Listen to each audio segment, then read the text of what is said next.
Party में gangster है, बाहुबली है। हमने कहा फिर प्रज्ञा ठाकुर के दूध की धुली भी है। नहीं, आप बाहुबलियों को लेकर, अरे भाई बीजेपी के 100 विधायक 37% के करीब विधायक पर क्रिमिनल केस है। खुद मुख्यमंत्री योगी आदित्यनाथ ने अपने खिलाफ एक क्रिमिनल केस को वापस लिया।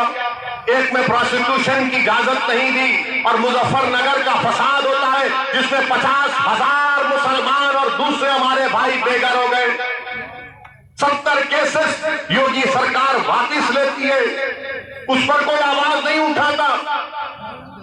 तो मालूम हुआ कि अगर किसी का नाम अतीक है, मुख्तार है, शहाब है, तो उनकी नजर में ये गिल्टी है, और दूसरों का नाम अगर ये नहीं होगा तो नहीं। जब तक कोर्ट फैसला नहीं करती वो इलेक्शन लड़ सकते हैं।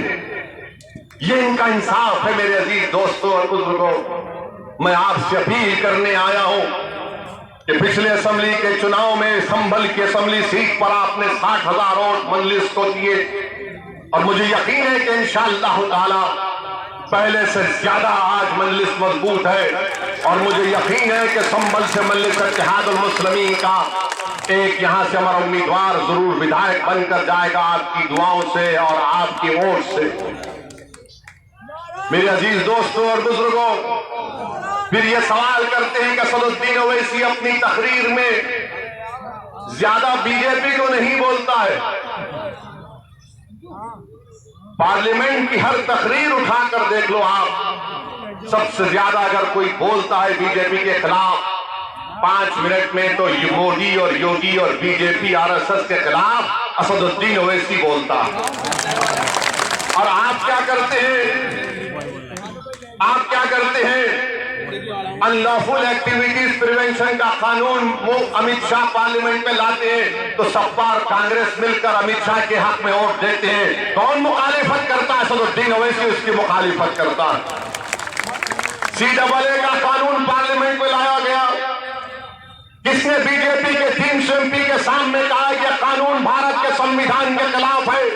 जिस तरह महात्मा गांधी ने उस वक्त के साउथ अफ्रीका में उस कानून को फाड़ा था, मैं भारत की संसद में कानून को फाड़ता हूं। आप क्या कर रहे थे? आप क्या कर रहे थे? आप हाँ में हाँ मिला रहे थे। और कौन थे वो बच्चे जो आज CAA के कानून में एहतजाज हुआ? कौन था? बिलाल पाशा, कौन था? मोहम्मद शहरोज। ये 2 बच्चे शहीद हो गए। पूछो इन सपा वालों से, कांग्रेस वालों से कि तुमको नाम भी मालूम कौन है बिलाल और शहरोज? और मालूम हुआ कि उन बच्चों को गोली लगी तो पुलिस की राइफल से या पुलिस के लाइसेंस वेपन से नहीं, किसी और की बंदूक की गोली से वो बच्चे मर गए। आपकी आवाज, आपकी जबान नहीं खुलती उस पर। मजलिस इत्तेहादुल मुस्लिमीन ने हमेशा फिरका परस्ती से मुकाबला किया और लड़ते रहेगी। फिरका परस्ती से कोई कॉम्प्रोमाइज नहीं किया जा सकता। आरएसएस से जमहूरी तरीके से, संघ परिवार के तमाम तंजीमों से मुकाबला करना पड़ेगा जमहूरी तरीके से। मगर इनका मामला ये है कि जब बात मजलिस की आ जाती है सामने, तो फौरन इल्जाम लगाते हैं कि फिरका परस्त है। और फिर योगी आदित्यनाथ ने बैसियत मुख्यमंत्री उत्तर प्रदेश के एक रिपोर्ट कार्ड जारी किया और क्या कहा कि उत्तर प्रदेश में 4.5 साल में लॉ एंड ऑर्डर बड़ा अच्छा था। अच्छा, तो बताइए बाबा, उत्तर प्रदेश में 2019 का नेशनल क्राइम रिकॉर्ड ब्यूरो कहता है कि उत्तर प्रदेश में 5,000 से ज्यादा फिरका परस्त केसेस पुलिस ने रजिस्टर किए। तो कौन से अमन की आप बात कर रहे हैं? कौन से अमन की आप बात कर रहे हैं? कहते हैं कि हमने रोजगार दिया। खुद उत्तर प्रदेश की विधानसभा में बीजेपी का मंत्री खड़े होकर कहता है कि 33 लाख उत्तर प्रदेश के बेरोजगार नौजवान रोजगार के लिए अपना नाम रजिस्टर करा चुके हैं। उत्तर प्रदेश के 75 जिलों में से 53 डिस्ट्रिक्ट्स में जो बच्चे पैदा होते स्टंटेड होते हैं। पूरे भारत में अगर 9 लाख बच्चे क्यूट मैलरिस्ट है तो 4 लाख उत्तर प्रदेश में है। एनकाउंटर होता है तो 37% मुसलमानों को गोली मार दी जाती है। आजमगढ़ में एक यादव को मारा गया, अमरदीप यादव। वो अमरदीप यादव कह रहा मुझे नहीं मालूम, मीडिया में रिपोर्ट किया कि अमरदीप यादव को जब पुलिस ने उसके पैर में गोली मार दी, बाबा ने कहा, गवर्नमेंट ने कहा कि ठोक दो, तो ठोक दिया। उससे पूछा तेरी बरादरी क्या है, तो उसने कहा यादव। बोले और एक गोली मारो इसको। अब आप बताइए, मैं नहीं कह रहा हूं, मीडिया कह रही है। आप बताइए फिर ये क्या हो रहा है?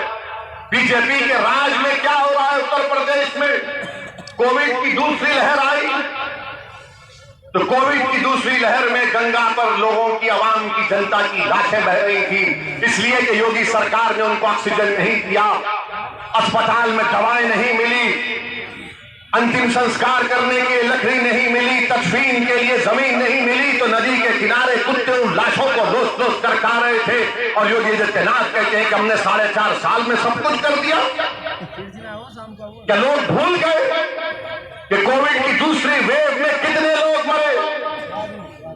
कितने लोग मरे? सिर्फ पंचायत जिला परिषद का इलेक्शन कराया तो 2000 गवर्नमेंट के मुलाजिमीन की मौत हुई।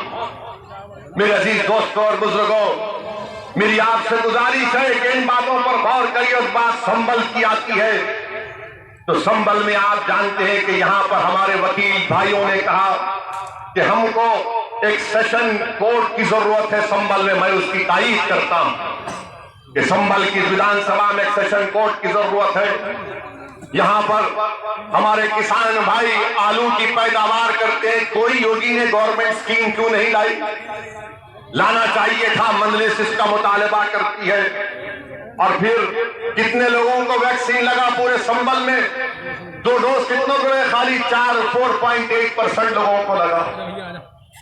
और फिर आप ये भी जानते हैं कि संभल में जो प्राइमरी हेल्थ केयर सेंटर है वो संभल में 31 है और बलिया में 81 है। क्यों भाई? बलिया में खाली 8% मुसलमान है इसलिए बोलते, और संभल में खाली 31%।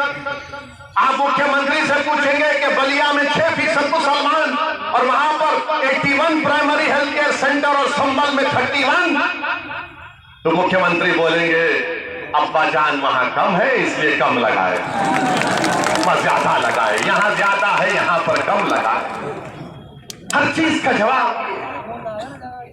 बस डिपो की जरूरत है, मुख्यमंत्री से कहिए तो बोलिए नाम बदल दो, उसका काम हो जाएगा।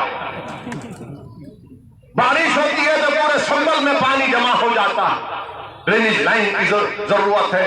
एमजीएम का डिग्री एक ही कॉलेज है। हम पूछ रहे हैं क्या किया आपने 4.5 साल में शिक्षा के मैदान में? आपने क्या किया? एक एमजीएम डिग्री कॉलेज में खाली एमए और बीकॉम, उसके बाद कोई कोर्स नहीं। 55% लिटरेसी रेट संभल